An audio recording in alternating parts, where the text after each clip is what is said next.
FM 89.1, Radio Universidad.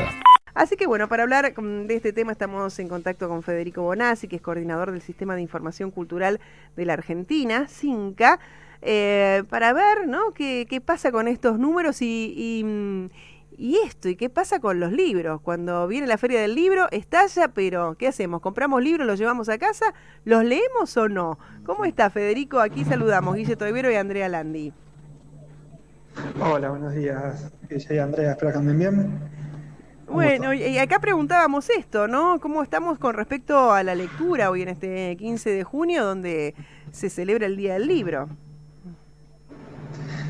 Bien, bueno, ahí estaba escuchando atentamente el análisis que estaban presentando de la encuesta, de los primeros resultados, en donde podíamos observar que al menos la mitad de la población dice haber leído un libro en el último año, que si bien no es la única práctica de lectura, porque también aparece las lecturas de noticias u otras maneras de informarse, bueno, es la manera que tenemos de ir comparando con las ediciones anteriores, ¿no? Cómo va evolucionando ese indicador.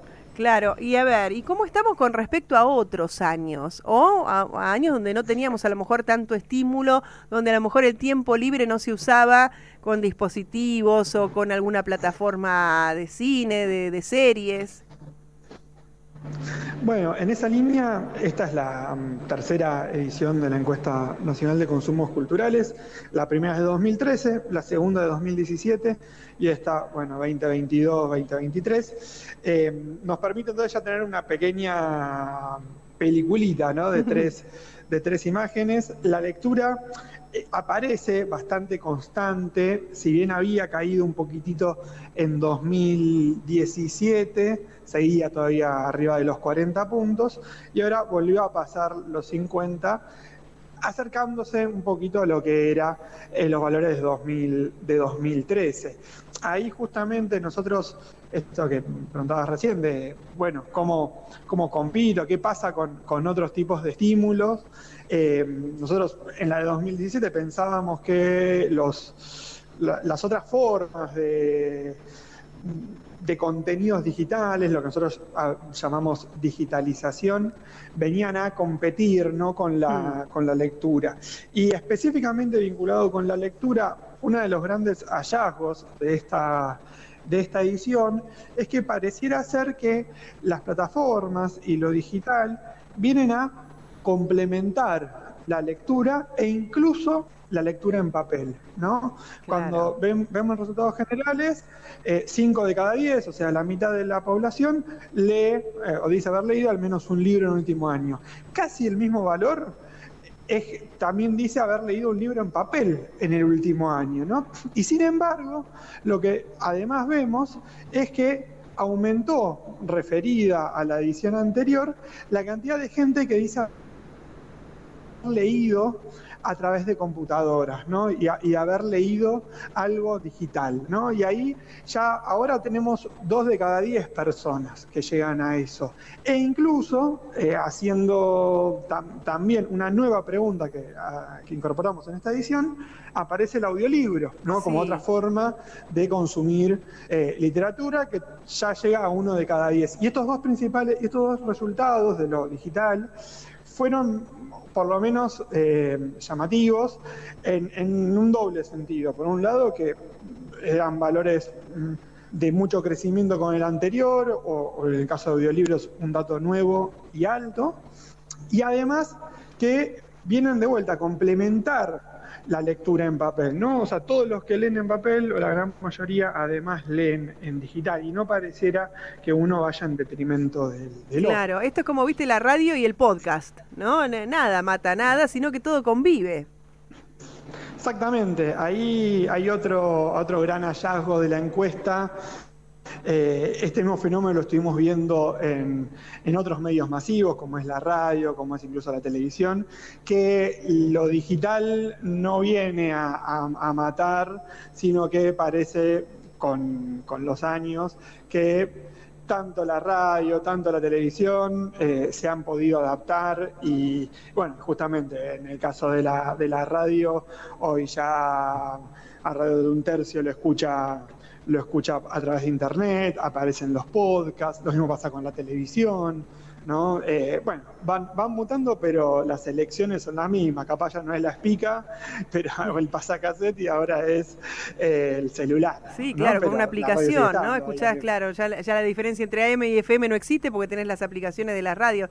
Y esto que decís, ¿no? El ebook, el audiolibro, conviven. Y yo me acuerdo, no sé, lo último, por ejemplo, que he estudiado, y lo hice antes de la pandemia, que me estaba haciendo una maestría, todo lo estudiaba en la computadora, porque los textos ya me los mandaban así, ¿no? Y esto también es considerado lectura.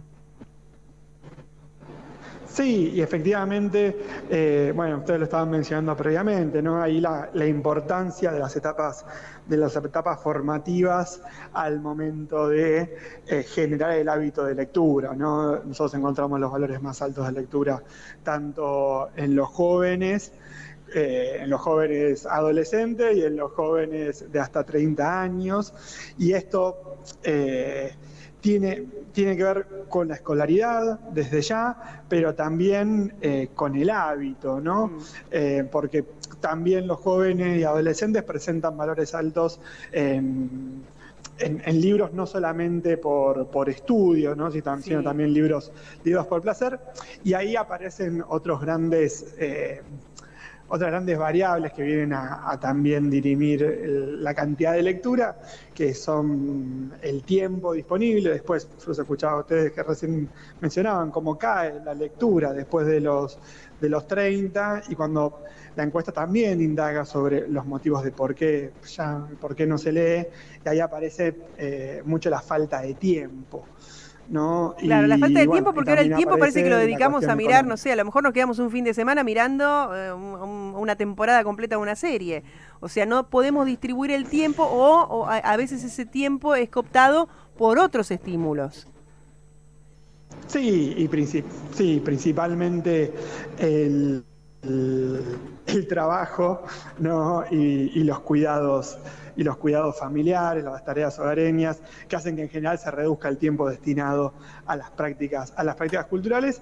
Y después sí, ya lo que mencionás vos, que a su vez esas prácticas culturales tienen una competencia cada vez más grande. Antes uno, o por lo menos en mi caso, antes leía mucho en el colectivo.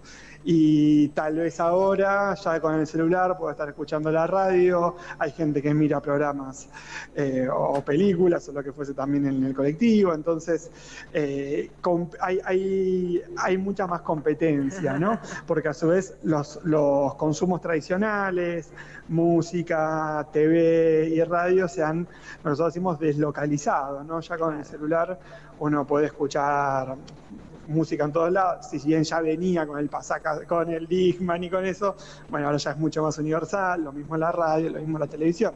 Entonces el libro que tenía como gran activo su portabilidad, ¿no? Porque uno podía irse de viaje, se llevaba un libro y iba leyendo ese, se iba entreteniendo con eso, bueno, ahora compite en ese momento con otros estímulos, efectivamente. Así es, así que bueno, estos son entonces los primeros resultados que estamos observando, pero bueno, por eso es interesante ver cómo hay cosas que van cambiando, pero hay otras que se mantienen, por eso también todos los años viene la Feria del Libro y la rompe, ¿no? Es increíble, y cómo se sigue prefiriendo, más allá del ebook, más allá del audiolibro, o de que podamos leer en una compu, el formato papel, ¿no?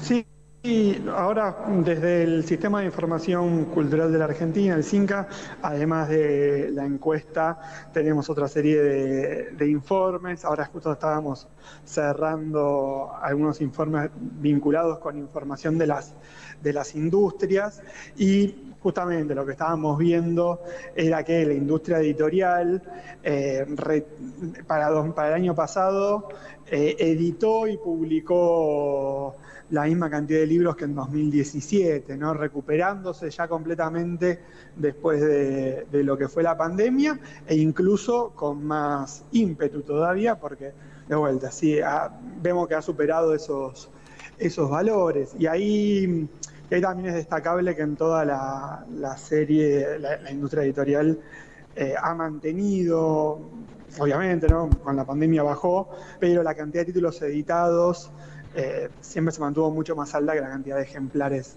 vendidos. Esto es, hubo bastante trabajo para, aunque sea tiradas más chiquitas, poder seguir editando y dando variedad y moviendo un poco la industria. Entonces esos datos también los vemos de manera auspiciosa, ¿no?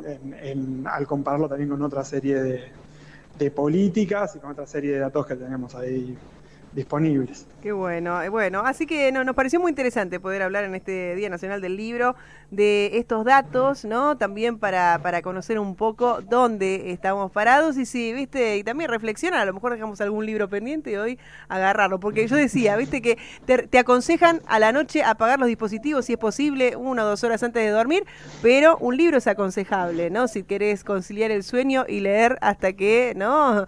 tengas sueño, ¿no? Y puedas dormir bien. Es justamente la antítesis de hoy, todo lo que se recomienda para poder estar bien. Los dispositivos están geniales, pero la verdad, un libro antes de dormir no viene mal, ¿eh?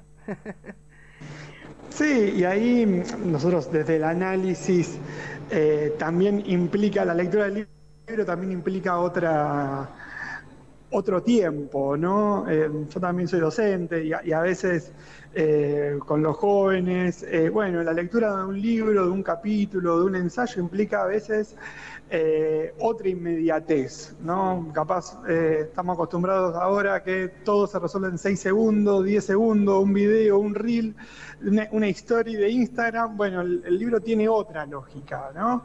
Implica justamente lo que decimos, sentarse, dedicarle un tiempo, una concentración, apagar los otros estímulos, ¿no? Todo, bueno, ya que es un ejercicio de meditación, pero bueno, también ello tiene otra serie de beneficios, por eso la importancia ahí de la educación y de generar el hábito, y también por ello hay, distintos tipos de políticas públicas orientadas a generar el hábito después de la etapa de escolarización, ¿no? Las experiencias de más cultura a nivel nacional y algunas experiencias similares a nivel provincial a veces, buscan justamente generar el hábito en esa etapa de transición, ¿no? Cuando uno ya va abandonando las etapas formativas, el colegio, y tiene que elegir uno mismo, ¿no? ¿Qué va a leer? Sí. Entonces, todo es importante generar ahí el hábito para cada uno. Federico, nos encantó hablar con vos y seguramente volveremos a charlar en otra oportunidad. Te mandamos un abrazo y muchísimas gracias por estos minutos aquí a Radio Universidad. A ustedes, por favor, por el interés. Hasta luego, a disposición. Hablábamos con Federico Bonazzi, coordinador del Sistema de Información Cultural de la Argentina, del CINCA, hoy que es el Día Nacional del Libro, sobre esta encuesta nacional de consumo. Desde la Universidad Nacional de La Matanza, Radio Universidad FM 89.1. Siempre cerca.